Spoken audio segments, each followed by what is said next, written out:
بسم الله الرحمن الرحيم. قال الذي عنده علم من الكتاب أنا آتيك به قبل أن يرتد إليك طرفك، فلما رآه مستقرا عنده قال هذا من فضل ربي ليبلوني أأشكر أم أكفر، ومن شكر فإنما يشكر لنفسه ومن كفر فإن ربي غني كريم. قال نكروا لها عرشها ننظر أتهتدي أم تكون من الذين لا يهتدون.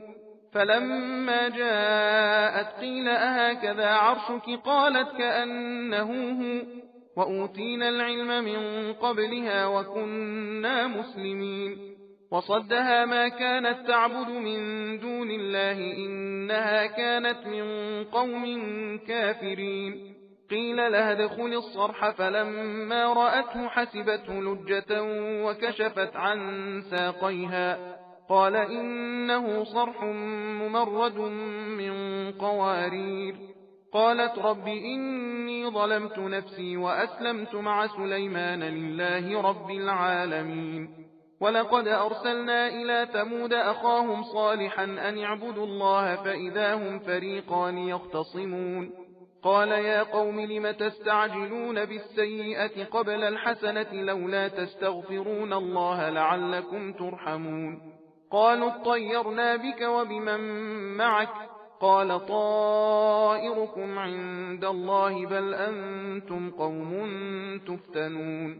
وكان في المدينة 9 رهط يفسدون في الأرض ولا يصلحون.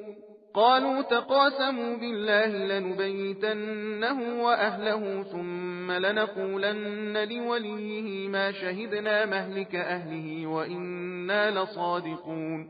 ومكروا مكرا ومكرنا مكرا وهم لا يشعرون. فانظر كيف كان عاقبة مكرهم أنا دمرناهم وقومهم أجمعين.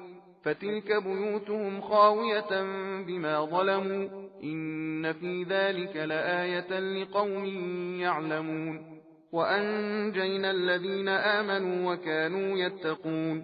ولوطا إذ قال لقومه أتأتون الفاحشة وأنتم تبصرون أئنكم لتأتون الرجال شهوة من دون النساء بل أنتم قوم تجهلون।